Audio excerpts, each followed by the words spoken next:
4 years ago, I started a program at the Associated Blind with 6 students as a pilot program. I asked Kaicho if he felt that would be a good idea, and I approached the Associated Blind and asked them if they thought a karate program was fit into their structure.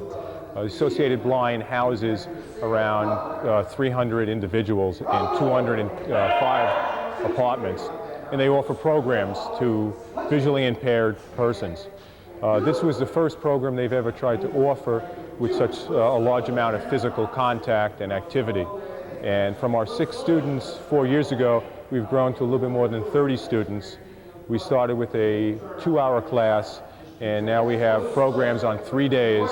Monday, a 2-hour class, Wednesday, a 3-hour class, and Thursday evenings, an 1.5-hour class.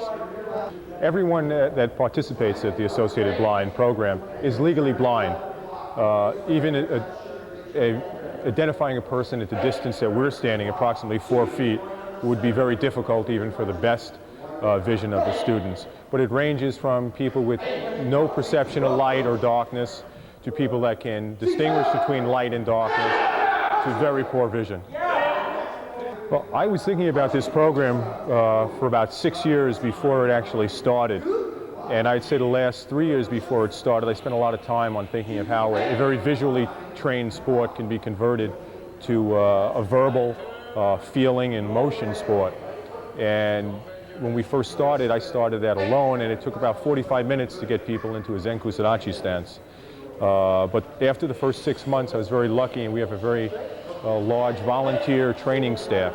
As you saw downstairs, we have several black belts and many color belt assistants.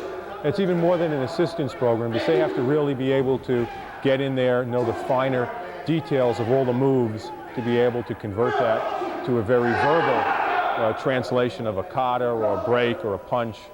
And for a visually impaired person that was probably denied access into school sports or recreational sports of any nature, it's very difficult to be able to communicate some of the skills that are needed for karate in the beginning. Even balancing oneself on one leg could be a very difficult and challenging action. When I first brought the idea to Kaicho Nakamura about the program at the Associated Blind, I wasn't sure if he was going to be as enthusiastic as I was. And it turned out he was even more so. He's been very supportive. He's helped us every inch of the way. We have a large tournament at Hunter College once a year, and a lot of the funds go to our program to support it. Everyone there is a volunteer, but we do need money for gears, and even for beach training once a year we've been renting a bus to get all the students there. So Kaicho has been very flexible in allowing us to be very creative in our program. And we've come to him with many problems, and he's always been there to help us. The breaking is one of the harder parts. It really takes a lot of body control, a lot of body motion, a lot of focus. And when you take away the sight from a person and try to direct them through an area of space to break 1, 2, 3, or even 4 boards, it becomes a very difficult task. They have to have a tremendous amount of trust in the instructors, in the holders, in the program itself. Fred is a yellow belt. It's the first time he's done a breaking technique with any sort of kick. And I approached him last week and asked him if he would like to try to do that. Fred's a very strong-spirited Seido student. And he wasn't quite sure. He wasn't sure if he was going to be able to break it, and he was worried about hurting any of the holders. We assured him that he'd have no problem doing it, and that I'd make sure none of the holders were injured. And even tonight, Fred was a little nervous about it. But he just said, "Us, I'll do it." And I think you saw he only practiced that break for maybe 3 or 4 minutes a week ago. And he has absolutely no sight, and that was a tremendous experience for him, as you could see from the expression on his face. They get a chance to be challenged with something very difficult for a sighted person, let alone for a person that's visually impaired. They get to take that challenge, they get to succeed.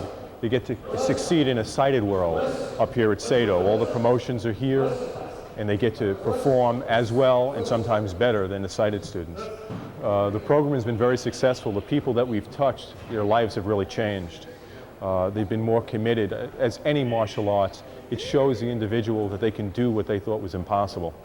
And to people that have always been put aside and saying, no, you can't do that, to have something of this nature and be able to succeed well in it means a lot. And I'll be here as long as there's students.